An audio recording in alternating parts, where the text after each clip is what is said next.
I'll start accepting the attendees now. Hello.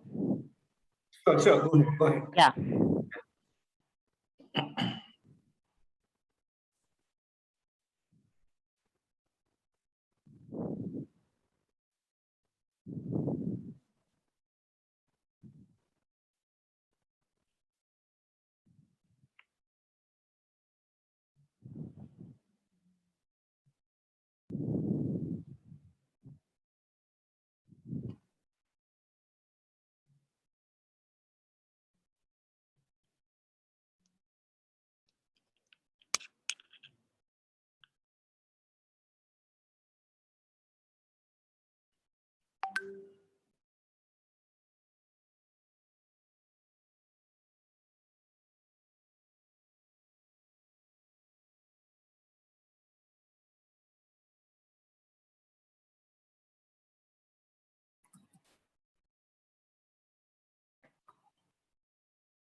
I think we'll wait for a couple of more minutes and start. Sure, Shweta. Maybe a minute more before we Yeah. start. Yeah. Yeah.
Good evening, everyone. And I think we will get started now. It gives me great pleasure to welcome you all and welcome Subhradeep Mohanty into this session. Mohanty was also my batchmate in BTech in IIT Madras. So it's even more exciting for me to be part of this session. And I will now do a formal introduction of his profile for the benefit of everyone before we commence. Right? So Subhradeep Mohanty is the Regional Chief Financial Officer for Africa and Middle East at Standard Chartered Bank. And in this role, Mohanty is a strategic partner and advisor to the regional CEO and the regional management team. He is responsible for delivering financial targets with effective balance sheet management in a controlled environment, identifying business risks and opportunities, and partnering on the strategy formulation and execution for the region. Mohanty has almost 20 years of diverse and international banking experience across the major global financial hubs. Right? And since joining Standard Chartered Bank in 2014, Mohanty has had very varied experiences across the franchise as global CFO for retail banking based in Singapore and CFO of the India franchise, leading major transformation efforts before taking on the current role in 2020. And prior to joining Standard Chartered Bank, he held senior positions at JP Morgan Asia and at American Express in the US and Asia. So he also, post his BTech from IIT, he also did an MBA from IIM Bangalore. IIM Ahmedabad. He's married with 2 children. So over to you, Mohanty, and we are all looking forward to an exciting session this evening. Look forward to the, your talk now. Thank you, Kaviraj, and good evening, everyone. Great to have you join us for this chat. Let me just introduce myself from an IIT standpoint. Batch of 99, Godavari Hostel, I think room number 152. The number might have changed now, but that's what I associate myself with. And as Kaviraj mentioned, we were batchmates. I think when Kaviraj took on this new role or assignment, we started talking, and we were talking about IIT, what it is like right now. We were talking about our days in IIT, and we were also talking about how life has been post IIT, and that just gave us this idea to have this chat, this conversation about life after IIT. I'm a big Marvel fan, and Spider-Man Into the Verse is one of my favorite movies. So that's why I kind of chose the topic of the multiverse. And as we go through the conversation, you'll realize how that has a lot of relevance for what you see ahead. Right? Shall we start with a poll, Shweta? Yeah. We would want you to give your views on 20 years from now. What do you think you'll end up doing?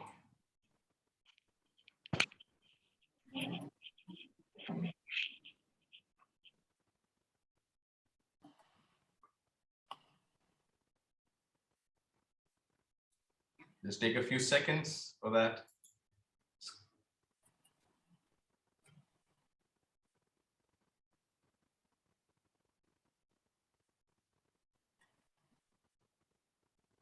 Shweta, let me know when we have the buttons clicked. I can't see the poll results here. Yeah, yes. We'll wait for a few more seconds.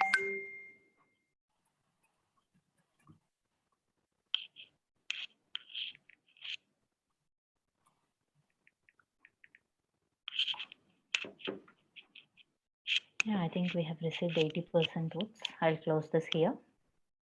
Sorry, could you just repeat that again? So what's the highest? Highest is consulting, What percentage is it? 33%. Okay. What's next? Next is traditional tech, Okay. 21%.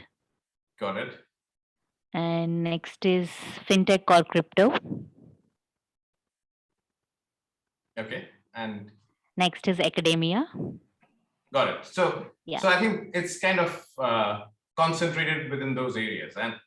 And the reason I ask is because if I would have gone back 20 years, let's just go back and see what the batch of 99, 20 years back would have thought and where are they now?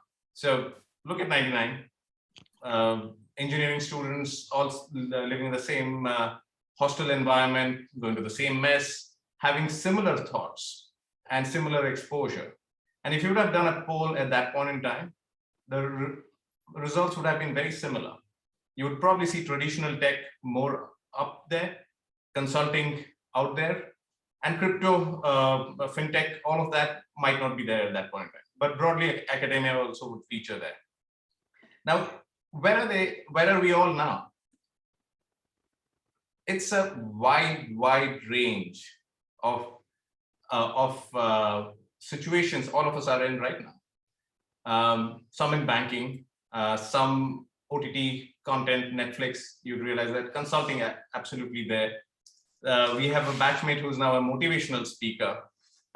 We have lots of entrepreneurs. We have right in front of you, someone who's joined IIT back in the Office of Institutional Advancement. One of my closest friends would have never expected it, but he's now a senior policy specialist in the environmental space. Someone from a batch took a significantly different path and is now a #1 innovator in solar jetties and boats, private equity founder. And these are actually people that I am in touch with. There are a lot more that people have ended up doing, different from what we expected it at that point in time, right? And guess what? I think there are certain things also that we could never predict. We never were able to predict that the place where we studied will also change. We thought we studied in IIT Madras. It's now IIT Chennai. So things change. Things change over a 20-year period. And a lot of the people, in fact, where they are right now, they've gone through these different experiences even before being where they are right now. So what I would like to say is that these different experiences and these divergent paths that all of us have is not because we have accidentally gotten into these paths. It's because through the journey, we have identified that there are lots of different options and people have taken different choices through this path. I'll just share and reflect on my own journey. Very similar. When I started, what was my plan? I grew up in Bhubaneswar. The awareness around the broader world was a little limited. Engineering, MBA, and medicine. Those are the three areas that we knew about. So the plan was to try and get to IIT, try to get to IIM after that, and get into consulting. And what next? At that point in time, no idea. But it's great that most of you actually have a view of where you want to be. But at that point in time, none of us had any idea. Where did I end up? So the first two worked out. Consulting, I'd managed to get in. Then what happened? I had joined I2 Technologies. from campus, an IT consulting firm. And I started my career with a layoff. I got a severance package that I was not able to use because it was used for my sister's studies at that point in time. But I started my career with a redundancy because the market was bad at that point in time. That point in time, I had different choices to make. Should I explore something different? Should I go back and look at more traditional areas? I was looking at an international career there. Looked at India, ICAC, great experience. 3 years there, got a wide variety of exposure there. And while I was there, one of my friends moved to American Express, who was setting up a new consulting firm, which was going to serve a global clientele base. It was an in-house consulting firm. And that's all. My friend told me that it sounds exciting. I was excited by the international exposure, and I just jumped in. And one of my best experiences was there, American Express. Started off in Phoenix, which is, I think most people won't have had that opportunity. It's not that well visited a place within our broader global community, but I ended up in Phoenix as my first assignment. Great experience. And over the next 7 years, I got different opportunities and I raised my hand for that. Some of them worked, some of them didn't, but I kept raising my hand. And while I was with American Express, I made a transition across different roles, ended up being the CFO for Singapore and Thailand. And at that point in time, someone I had worked with in Amex had moved to JP Morgan and reached out to say, would you have any interest in a role which is very, very different from what you're doing? And again, I raised my hand. It was supposed to be in Singapore. We had just had our first kid, so we were looking at staying settled in Singapore. But the role immediately after I had taken it, within a few months, there were changes and the role moved to Hong Kong. So we had to again move baggage and move to Hong Kong, and then did a few different roles there. And at that point in time, one of my earlier mentors, someone who I really respected, had a role in Standard Chartered in Singapore and had reached out. And one thing I would tell you is actually, if you find a strong leader, good leader, follow them no matter where, right? And I did that. And this experience over the last 7 years with Standard Chartered has been really rich and I've enjoyed it. Through this path, there have been also, what you don't see here is our options or choices, which I didn't take. There are a couple that could have just taken me in a very, very different multiverse, so to say. But those are choices I made. And that's why I have followed this particular path. At different points in my career, there were different factors that were influencing my choices. Something that was not controllable, which was at the early part of my career. But at different points, sometimes it was the international experience, sometimes it was the leader, sometimes it was just pure impulse. And then family obviously becomes important and important at a particular stage of life. So what I have experienced is that the career path is influenced by certain things that come your way and the choices you make at that point in time. And those are all incremental choices. None of them really put you in very, very different paths, but those incremental choices end up taking you down a particular trajectory. So as you sit and think about life after IIT, how do you think the road ahead will look like for you? I would say it's something that is very, very difficult to predict right now, but there are certain things which I think are fairly consistent across experiences that I have been through or some of my batchmates have been through. And I thought it would be good to share because we have learned that through our own experiences and it's been very consistent there. So first, I think in the academic career, swim lanes is what I would call it. I think there is a natural path. You do your high school, then you get into undergrad and then higher studies. Those are swim lanes because it's largely defined.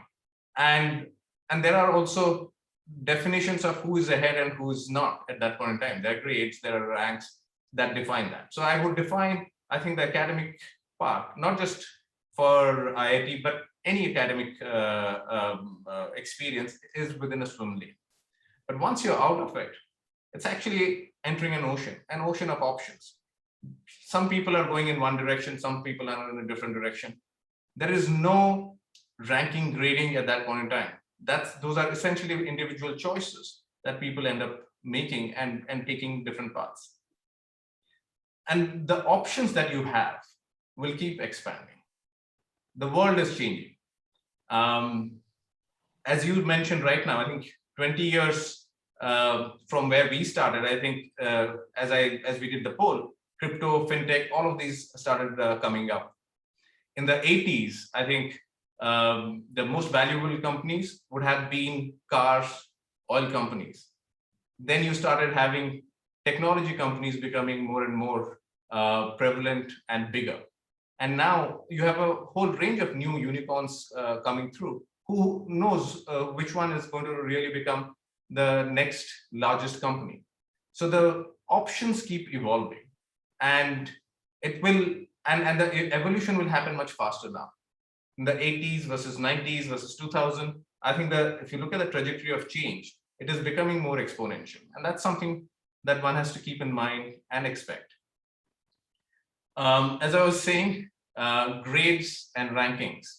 And this is from personal experience for a number of us. For the first 5-6 years, there was the hangover of grades and rankings. Our choices, the way we saw ourselves, the way we defined ourselves, how we are progressing in our own paths, was defined by either the top rankers, where are they, where are we, or essentially which companies are people working with, and where were they in the ranking, in the day 0, day 1 placements. I think it took us a while to figure out none of that really mattered in the longer run. What really mattered is actually the experiences. Some of you would go in for higher studies like an MBA. Some of you will go in for higher studies like an MTech. There'll be different things that you'll take, and then there'll be jobs in different sectors.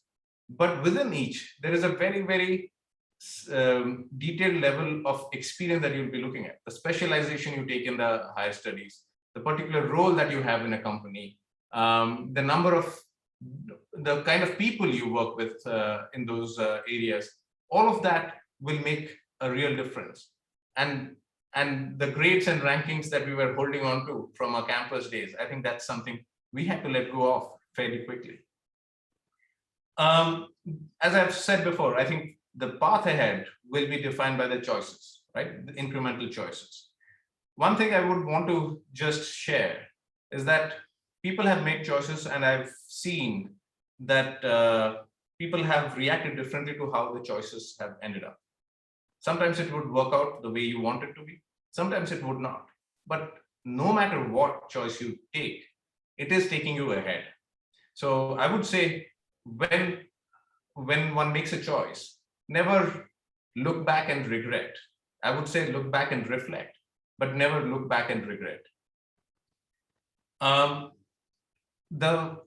The last thing around what is certain is actually the first 10-12 years of someone's work career has the highest amount of flexibility for multiple reasons. For one, I think the level of specialization or people leadership, I think that becomes quite fungible. Second, I think personal constraints, family, parents getting older, many others personal constraints come in, where the flexibility of what one wants to do is going to get less. And also the opportunity cost, right? You're invested in a particular area, and then going and changing and trying something different becomes much more difficult. So the first 10 to 12 years is actually the playground for experimentation. So if I just sum up that, what can we say for sure? That it is going to be an extremely exciting path ahead, but just be conscious that it is not going to be very structured. It's not going to be something that can be defined by, and I say that because I think as an engineer, I think there is a natural tendency to look for structure, look for equations, look for formulas, look for decision frameworks that are objective and quantifiable. You'll see a lot in the path ahead where it will be unstructured. Now, how does one then plan for it, right? How does one plan for it if there are a lot of things that will evolve in the future? In my mind, I think it is important to be future fit. It's around the processes, it's around behaviors that you can have that will actually make you really well positioned to take advantage of the opportunities that come in. And I say that future fit is actually quite different from future ready. And what do I mean by that? Future ready means that there is a range of scenarios that can be defined, right? And for those range of scenarios, which is the linear scenario that I talked about when I was planning for my career 20 years back. You plan for a range of scenarios, you develop technical knowledge around it, and you kind of build your network around those scenarios. Whereas future fit, in my mind, is actually having a set of behavioral strengths and flexibility that then makes you well set for how the world is going to be evolving.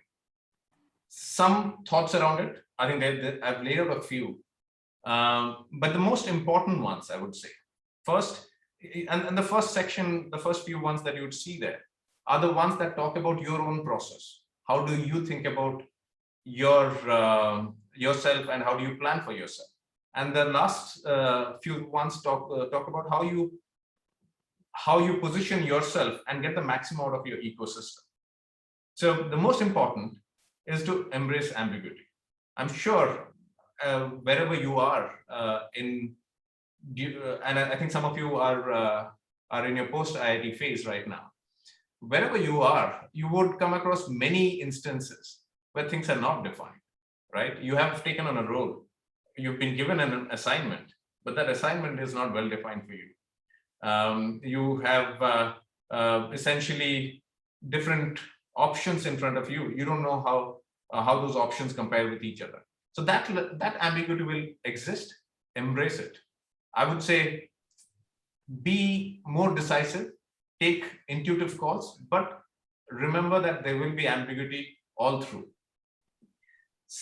And focus on what you're doing now. Make the most of it. That's your starting point. Make your starting point count. And also think in increments of 3 to 5 years, because 20 years, as we discussed, 20 years is too long a time frame. Many things will change, but you could probably predict the next 3 to 5 years in some shape or form. So focus on that. Try out new things. And one thing I feel, which is fairly consistently a piece that we have been focused on, is how to get people to celebrate failure. Part of the process of experimentation, and all of you would have gone through that R&D piece. All of you would have gone through the workshops where you would be getting a piece of, I forget, it's an iron wedge. You have to keep slicing it or filing it till you get a 0.5 millimeter or something like that tolerance. And the moment you have it there, someone comes in and says it is off by maybe 0.1 millimeter and breaks it, right? And it has been very frustrating, but that entire process of failure has been an extremely enriching learning experience. Just keep that in mind. Don't assume that you have to avoid failure. I think embrace that, celebrate that, and also for people around you. The piece around being in an ecosystem, you'll realize actually that when in the early stages, you will be in control of 90% of what defines success or satisfaction for you. Later on, it will keep diminishing. You will rely on people around you to help you get to your goal, to help you actually achieve success or satisfaction. And that's very important. And I think IIT teaches that in a big way. Either the joint assignments that you end up doing, Or even I remember playing six-a-side hockey, six-a-side football. I forget what it is called now. But that entire experience of just working together, watching out for each other, understanding each person's peculiarities was very, very important. And that holds you in good stead throughout. The technical word for it is empathy. Empathy means simply just being able to put yourself in someone else's shoes and think how they would be thinking about a thing. And very, very important, not easy. But my own experience in IIT, I've come across generally a lot more empathetic people. And that, the socialization you do there, the friendships that you build there helps you with that. And keep that practice up. Listening is something I think over a period of time one realizes that one might be hearing but not listening, right? There is always the thing going on in the mind to say, what should I say next? What do I need to say next to sound important, to sound knowledgeable? Or I know the answer, so no matter what the other person is saying, I don't think it will change my opinion. Listening is very, very important. The inner voice, I talked about it. Listen, I think that the ones who have really made an impact across a larger organization are the ones who really listen and also play back, right? And with an open mind, change their views, change their opinion. Sometimes that listening and the open mind will help you change your own plans for yourself and for your future. And last, be yourself. I've been through that situation myself. I've seen many people go through trying to copy someone else who they think is a role model. Now, having role models is important, but adapting elements of that role model into who you are as a core person really makes you stronger, right? So build your personal brand, be yourself, be authentic, but build around your own strengths. So those are some of the pieces. I think there is a lot more, but those are some of the pieces that I think will make one actually a lot more resilient and a lot more ready to pick up opportunities as they come in the future. We have talked about the path, we have talked about the process, but the piece that I hold closest to my heart is what I call the epicenter of your multiverse, because you'll be moving around and exploring and experimenting, but there is an anchoring point. I will probably pause here for a few seconds for you to reflect on who you think is your or what you think is the epicenter of your multiverse, right? You can put it on the chat. You can just think it in your mind. But for me, the most important parts are my family, the parents, my siblings, friends. I put down a picture from our, I think 98. These are the fifth fingers. We used to call ourselves the fifth fingers. The examples I gave you earlier about who's doing what in different spaces, all of them or most of them are here. There are regrets that I have. So my parents, I couldn't spend enough time when they were around. One of our friends here, Vikas Kumar Singh, the one whose head is popping out from at the bottom, he passed away at an early age. And there were times when I thought I could have, he was in the US, I was in the US, could have spent a lot more time with him, and I didn't. So use your time well. Make sure you recognize and realize who your epicenter is and make time for that. So those are some of my thoughts. To sum it all up, I personally think there is an absolutely fascinating multiverse out there. There are different journeys each of you will take. Your starting point is probably very similar, but each of you will take a very, very different journey. And those are going to be your own personal journeys. Don't compare yourself with who else is doing what. Make your own personal journey, and explore and experiment, right? Take risks for yourself. So I wish you all the best, and I hope you are excited and ready for the journey ahead. I'll just pause here. Kavi, back to you. Those are my thoughts. Thanks, Monty. I think that's a fantastic session with a lot of very valuable and relevant insights, which I could also relate to on so many of those points that you mentioned. I think now we should look forward to some of the questions that the students and others who are the participants of the sessions would be having. So let's look forward to some of those questions now.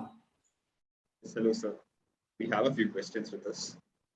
And attendees, you can also ask questions in the Q&A box. Okay, so the first question is, We have few questions from the participants who were not able to hear, but they've shared their questions with us.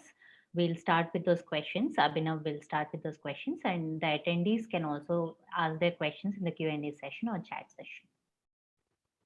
Abhinav, go ahead, Abhinav.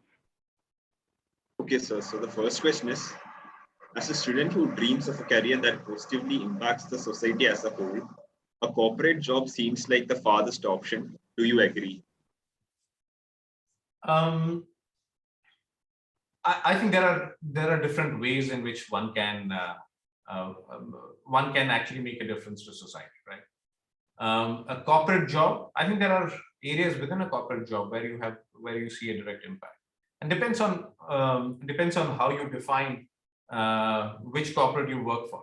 For example, I think there are certain corporates who have got a significant, say, investment or significant focus on societal development. There are sections there. So either directly or indirectly, while working with the corporate, you could actually contribute.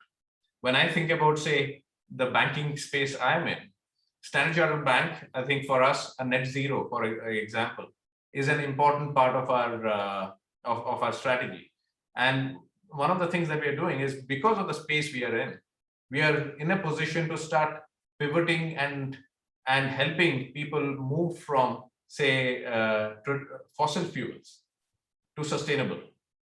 And so there are different ways in which you can make an impact.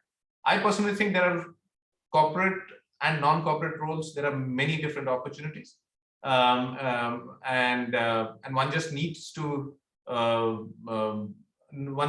explore that and enter. And it's not just non-corporate jobs that make an impact. Okay, sir. So the next question is, when choosing a career path, how much importance did you give to factors like the impact and flexibility of the job? Very good question. And as I shared earlier, I think a lot of my choices were defined by factors which didn't necessarily have flexibility in there, right? Sometimes it was family, sometimes it was someone I had worked with, and so a mentor or leader. So it hadn't been, but it is growingly becoming important, and it is for the individual to decide, right? What is the factor which is going to be important? So the flexibility of the job, the ones that I had focused on is, where do I get a lot more independence to try out new things? If that's one element of flexibility that I thought was going to be important for me.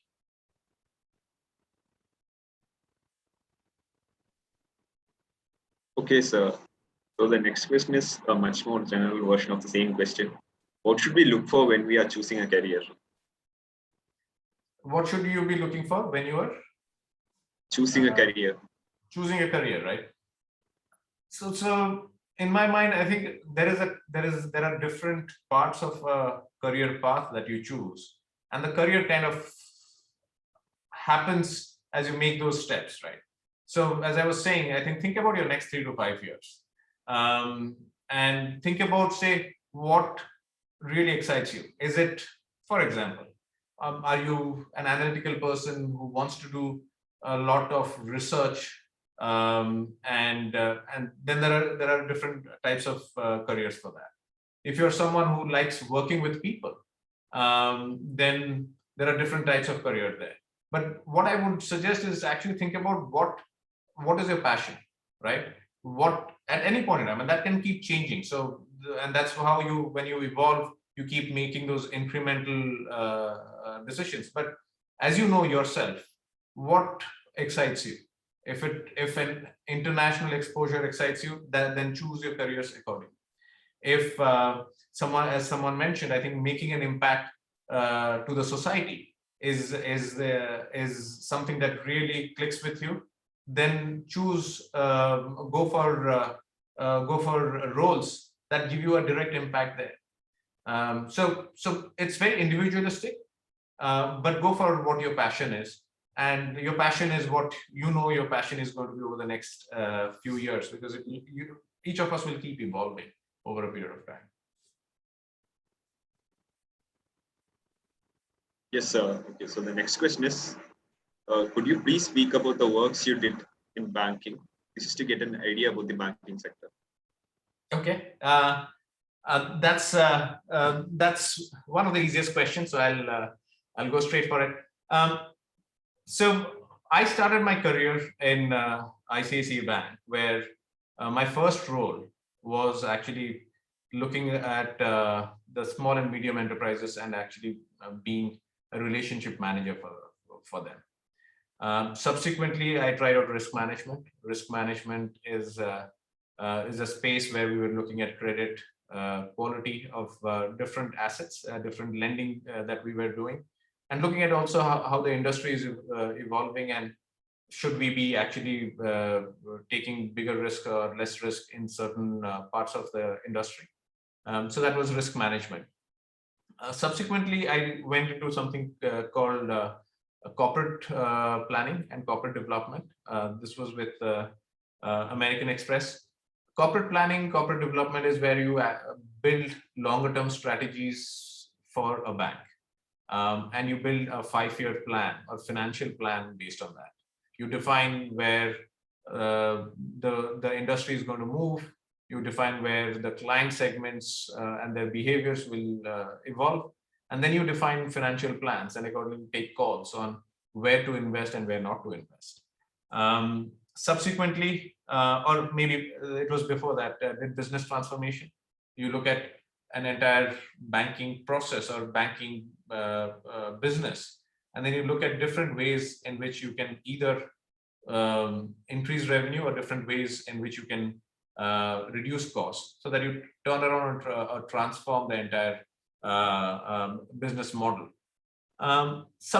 Post that, it has been largely in the CFO space. CFOs, you get involved in laying out the strategy, laying out the longer term plans.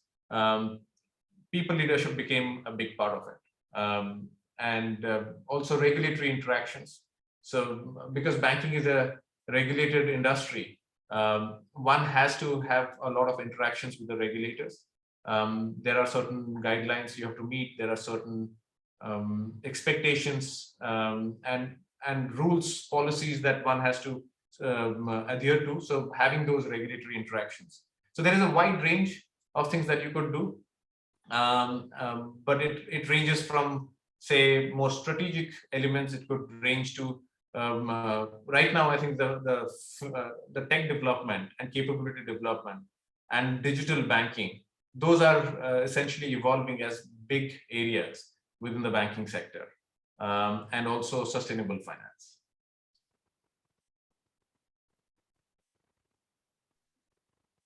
Okay, sir. So the next question is, how do you suggest working with a mentor, especially as undergrads in the pandemic? It's hard to reach out to people. I think mentorship is very important, right? And as an institution, and I think as an educational institution, having a mentorship linkage is extremely important, right? People who have been through similar experiences who can come in and help. I've always found mentorship really enriching and really helpful. There are times when one doesn't know what to do in a new scenario, so that those mentorships help.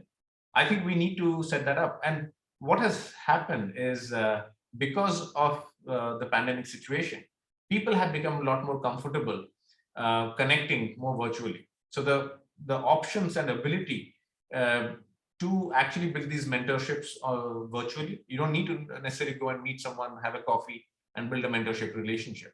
You can meet someone on a Zoom call and build that same relationship and linkage. So I think this has opened up a greater ability. What I've seen is a lot of times people have been shy of reaching out. They have assumed that people are busy. They have assumed that they will not get a response. I would suggest you, through LinkedIn, through different spaces, you find someone, reach out. But give a little bit of yourself so that there is a connect, because the person should then be able to come back and say, this is where you want to get some mentorship, I will come and help you out. So give a little bit of flavor of what you're planning to do, and reach out. I think that will work very well. Okay, sir. Okay, so the next question is, what advice do you give to a student who has family financial problems, who's about to choose a career, since his options are limited as he chooses jobs depending on the pay? So, my advice would be actually to, like I was saying, is define what is your priority, right? If someone's priority is actually to have an access to finances that are important for the family, then choose accordingly, right? There are and make that your first priority, and choose accordingly. Something I've experienced is, sometimes I think it is not easy to predict where the financials or where the pay is going to end up being better, because things evolve.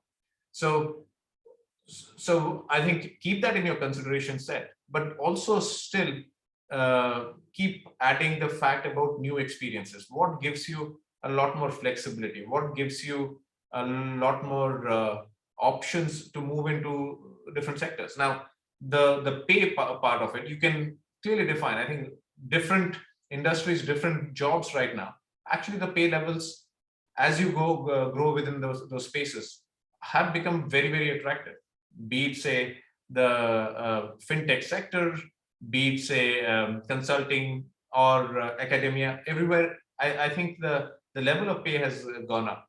But making sure that you kind of give yourself those learning experiences still ensures that in the longer run, the pay piece will still end up being better with those experiences. Okay, sir. So the next question is, how did you decide to transition from engineering to finance? What experiences led you to that path? And this is a question I've asked myself also, because it has happened accidentally. I call myself an accidental CFO. Now, what did I do differently to make that transition? Because as you rightly say, I think it's a very different space, and especially in the CFO space, majority of my colleagues are accountants, chartered accountants. So for me, as I was sharing earlier, the movement into banking happened by accident, right? I was going into IT consulting. I got laid off before I joined. The banking happened accidentally. Within banking, though, my primary focus was actually relationship management, trying to do money markets. Risk management was a good learning experience. So those were my primary focus areas when I got into the banking space. The move to a CFO role happened because one of my mentors, she had a role and she wanted to try me out in that particular role. And I just went with the leader. I just said, if you think I can do it. At that point in time, I wasn't confident at all. It's a very different space. I had very limited experience in that area. She had trust in me, and she said, why don't you try it out? And I jumped in. And that's a space when I tried it out, I really liked it. The people that I worked with, I think the exposure I could get to the broader organization. So there are multiple attributes of those roles that I really started enjoying, and I've just been there since.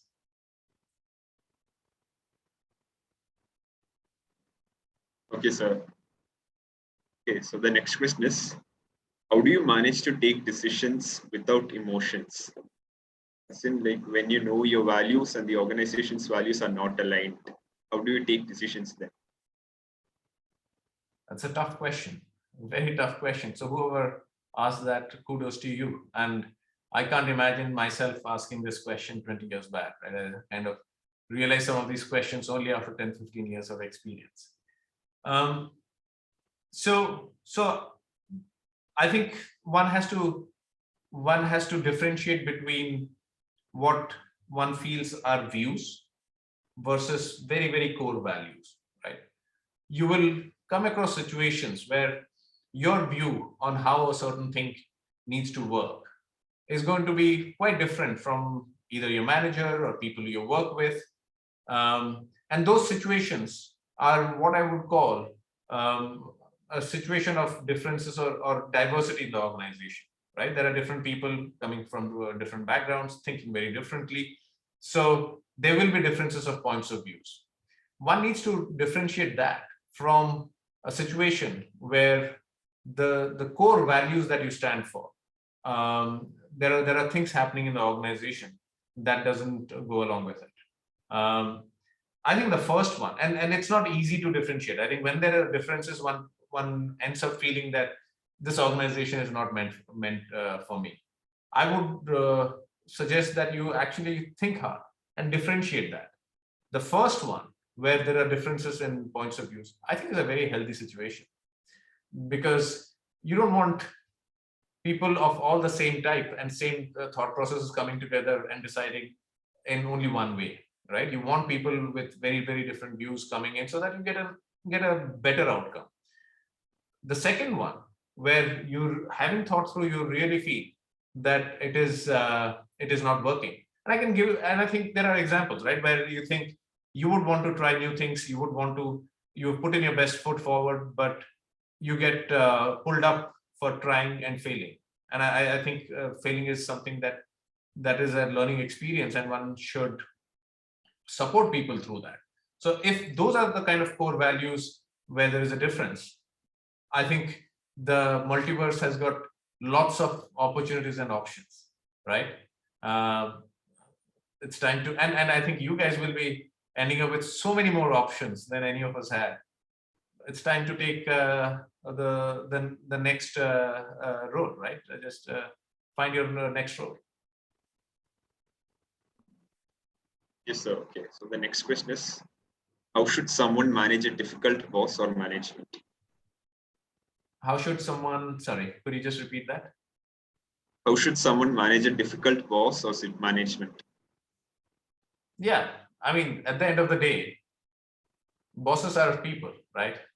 You're learning about managing differences and difficult situations starts way early, when one is a little kid, right?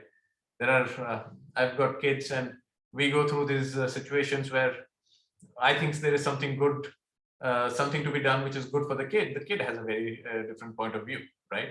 So these differences and debates start early, and it's all about, say, people management at that point in time. So if you have a difficult boss, it all is very situation specific, but it goes back to what I was sharing earlier, empathy.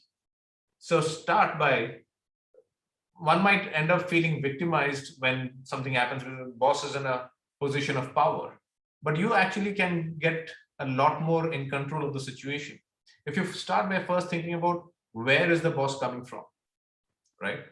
What is driving a particular behavior of the boss, which is making you uncomfortable.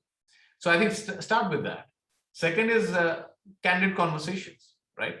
You don't like something, and a lot of us, I think, earlier in our career have held back on voicing our views. Make sure your views are known, right?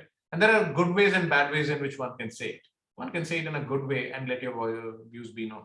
So I think that's a good way to start. And how it goes after that, again, there are different situations, but it's no different from any other managing a difficult situation with any other people interaction that you have, right? Family or friends. The only difference is it's a little more formal, and one being a little more candid can make it a little easier to have some of those conversations.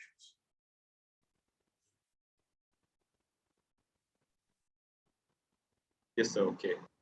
So the next question is the other way around. How should one handle an organization or a group as a responsible leader? How should one? It's a loaded question. I mean, there are so many flavors to it, right? As a responsible leader, I think there are different facets to it, but the most integral facet to managing an organization and managing an organization well is actually culture of inclusion, right? You've got a group of people who, by and large, come in wanting to do their best, and having ideas and thoughts that can be really great, right? So have a culture of inclusion. Ensure that you encourage people to share their views. You hear. So listening, as I was saying, is very, very important. That inner voice will always keep saying, I have more experience, I know it all. Absolutely not. So just listen to the people. Make sure there is a positive camaraderie. I think the natural human tendency is to react negatively when things go wrong, because it's a survival instinct, right? That's psychological studies have shown that. How do you hold back? How do you hold back?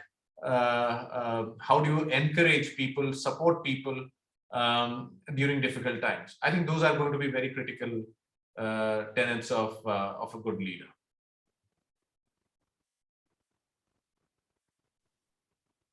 Yes, sir. Okay, so the next question is, what is your advice to young women professionals? So my advice to young women professionals. So first of all, I think it's an environment right now. I think you guys are going to be in an environment which is going to be a far more inclusive environment than maybe we had or our parents had, right? So so it is going to be a great set of options in my mind. I think based on where I am and what I see lots of opportunities of a similar nature coming across irrespective of gender, right? My advice is essentially make sure you keep your ambitions throughout, right? Make sure you force yourself to take risks. I've seen that in different situations, maybe because of family situations or otherwise, I think risk taking is of a different nature. So make sure you keep your ambitions, make sure you take risks. And I would also say that demand at the workplace, right? I think if you are in a workplace where you see differences, go and demand. The environment is a lot different now, right? And I think the number of opportunities are immense for all of you out there. Go and experiment and take those risks. In fact, adding on to that question, I also want to ask, Monty, like, do you see, coming from banking, do you see banking as a place which is easier for women to work, or it's a more difficult place compared to other sectors, speaking specifically about your industry and your segment? So if you actually look at the banking sector, and I don't have a point of comparison with other industries, to be honest, but in the banking sector, we have a large population of women. I think exactly. You would say across the different banks I've worked, we have maybe 40% at least, between 40 to 60%. What we have seen though, that over a period of time, the attrition is higher, and there are different reasons for that. But the banking sector naturally lends to it.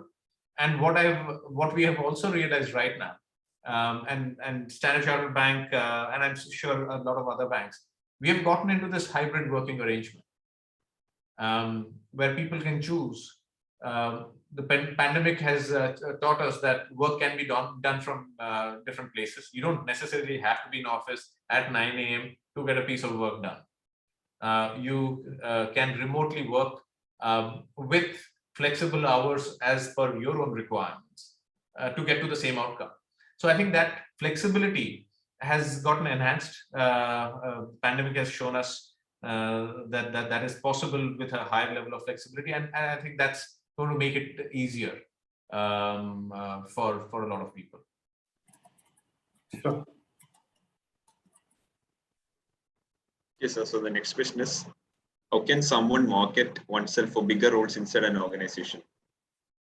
How can someone get to a bigger role, or put oneself in a better position to take on bigger roles, right? So yeah. I think some of the elements I talked about are absolutely important, right? The ability to deal with ambiguity is going to be absolutely key, because the bigger roles have a lot more ambiguity, right? Have a lot more dependence on trying to get stuff done from a larger organization than sitting in front of the computer and solving an Excel model, right? So I think the leadership part becomes more and more important as the role grows. So being able to deal with ambiguity, and second is put your hand up, right? There's a dollar bill a story that I have. There was some training program where the trainer held up a dollar bill and said, each of you has to convince me who is best positioned to take this dollar bill and who deserves it more. Someone stood up and gave an explanation. Another person gave a longer explanation. A third person ran up and pulled it, right? He deserved it. So there will be opportunities coming, and it's essentially the ones who put their hands up and can deal with ambiguity. Those are the ones I think will have a better shot at growing within the organization.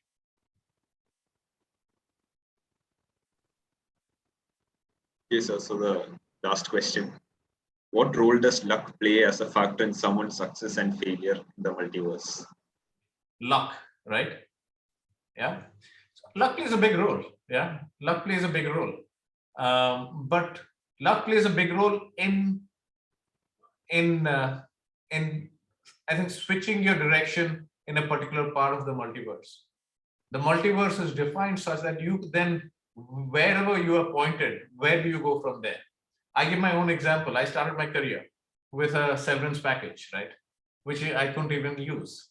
So that was a starting point. So what it did was pivoted me in a particular direction. I wasn't getting to the banking space as per my plans, but I ended up being there. Then the question is, what do you do once you are pivoted in a particular direction?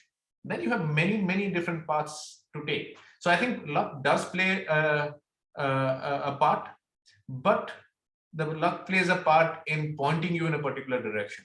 Where you go from that is again a lot more controllable by your own incremental choices.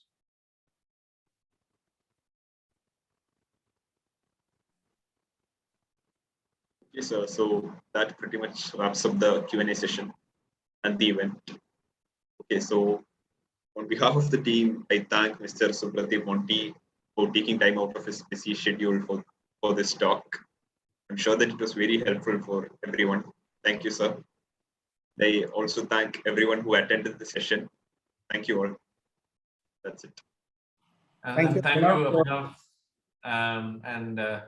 and Kaviraj and Shweta. I think it's always very exciting to come back, and the questions kind of speak for themselves, right? It's such a bright bunch of